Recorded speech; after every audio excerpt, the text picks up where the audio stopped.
Bonjour Ingrid Desjours, vous êtes ancienne psychocriminologue. Oui. Qu'est-ce qui vous a poussé vers l'écriture? Qu'est-ce qui m'a poussée vers l'écriture? Déjà l'arrêt de mon boulot de psychocriminologue, fallait bien faire autre chose.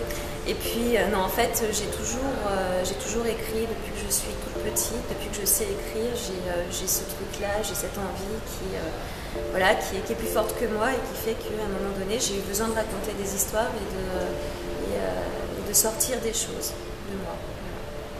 Alors on va passer à un petit challenge.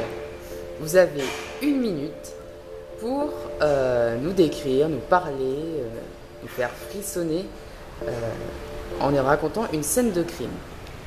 Alors, cet auteur avait une double personnalité. Non seulement elle avait un pseudonyme sous lequel elle écrivait des romans fantastiques, mais en fait c'était aussi une tueuse assoiffée de sang, et une tueuse qui n'aimait pas être contrariée. Par conséquent, quand elle a découvert qu'un de ses lecteurs, qui est aussi blogueur, avait découvert sa vraie personnalité, elle a décidé de se venger. Donc elle l'a rencontré lors d'un salon, elle a accepté de répondre à ses questions, d'être filmée par lui, et puis à un moment donné, elle s'est jetée sur lui et elle l'a tué.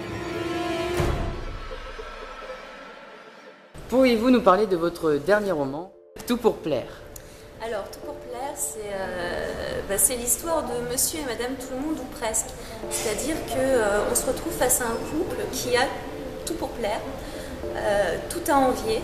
Ils sont beaux, ils sont jeunes, ils s'aiment, ils ont une belle baraque, ils ont de l'argent, lui il a une carrière florissante. Et forcément, ces gens-là vont déclencher la jalousie des voisins qui vont commencer à les épier, puis à se dire qu'ils sont peut-être pas si heureux que ça, peut-être qu'ils cachent des secrets, peut-être que lui c'est un pervers et qu'il l'abat. Et en fait, les deux ont beau dire non, c'est pas vrai, on est très heureux, il n'y a pas de loup, c'est pas. Voilà, vous vous trompez. Les voisins continuent de parler. Et puis un jour, ce qui vient alimenter encore plus les ragots, c'est qu'il y a un deuxième homme qui vient s'installer dans la maison parfaite, du couple parfait. Et cet homme-là, il est tout sauf parfait. Il va semer une zizanie folle qui va peut-être en conduire un à la mort. Parmi tous les romans que vous avez écrits, quel est le personnage que vous adorez, votre préféré? Alors je dirais, c'est dans Tout pour plaire. En fait, il y a deux personnages que j'aime vraiment beaucoup. Il y a le flic, Sacha Mendel, qui est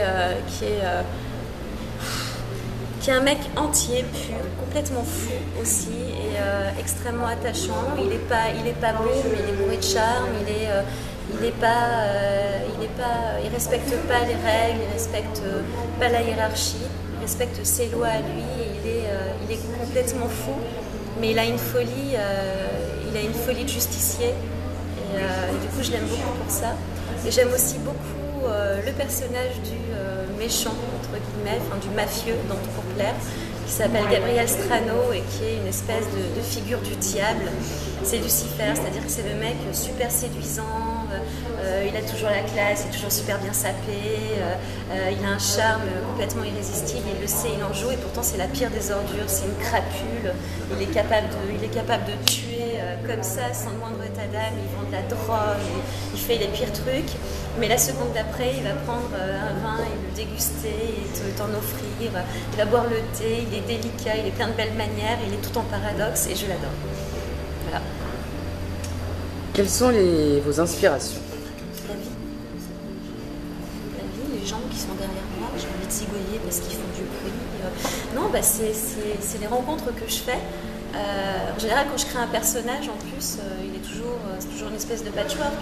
C'est-à-dire qu'il a le physique d'un tel, ou alors, des fois j'imagine le physique, il a tel trait de personnalité, telle mimique, tel parfum. Voilà, c'est des patchworks de choses que je rencontre. Et puis la vie, c'est la vie, les faits divers, ce que j'observe, ce que j'écoute.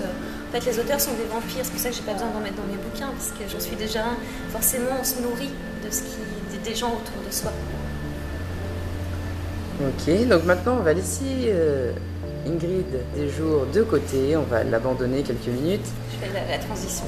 Pour faire apparaître le masque de Mayra El Younir. Ouais. Comment allez-vous, Mayra? Je vais très bien. Ça va Ça va, tranquille, je suis un petit peu sortie du placard, on sait qui je suis maintenant, donc je prends l'air, voilà, je sens peut-être un peu moins la naphtaline, je sais pas. Pourriez-vous nous parler de votre prochain roman qui va paraître dans la collection R? Oui, alors je peux en parler un peu, pas beaucoup parce que sinon mon éditeur va me trucider et vous avec. On va dire que c'est que la société telle qu'on me la propose, telle qu'on nous la propose actuellement, ne me convient pas. Et que par conséquent, je vais tout faire péter. Voilà. Est-ce que ce n'est pas difficile de cohabiter avec Ingrid Desjours? Elle est quand même assez sympa, cette fille, je l'aime beaucoup. Elle a beaucoup de qualités, c'est quelqu'un d'extraordinaire. Non, ce qui est bien, c'est que moi, ça me permet d'exprimer d'autres choses. C'est-à-dire que quand je suis Mayra, c'est comme si à la fois j'étais invisible et du coup j'avais plus de liberté et que finalement j'arrivais à laisser parler cette facette de moi qu'on étouffe parfois un peu au fil du temps, des années. Et que le côté rebelle, entre guillemets, en tout cas, qui n'accepte pas, comme je disais tout à l'heure, le modèle de société tel qu'on nous l'impose, ce côté-là peut sortir et s'exprimer et tout faire voler en éclats. Donc les deux cohabitent très bien en fait. Est-ce qu'elle vous influence un petit peu? Oui, forcément. Et je veille même à ce qu'on ne se plagie pas l'une l'autre. Parce que ça m'est déjà arrivé quand j'écrivais Caleb. Entre les 3 Caleb, j'ai écrit Ingrid a écrit sa vie dans les yeux d'une poupée et à un moment donné je me suis rendu compte que déjà j'avais des types de langage et qu'on pouvait savoir que c'était moi à cause de ça et il y avait des scènes qui se ressemblaient parce que c'était l'humeur du moment et parce que ça avait besoin de sortir et ça sortait de la même façon. Un mot de la fin? Un mot de la fin du monde.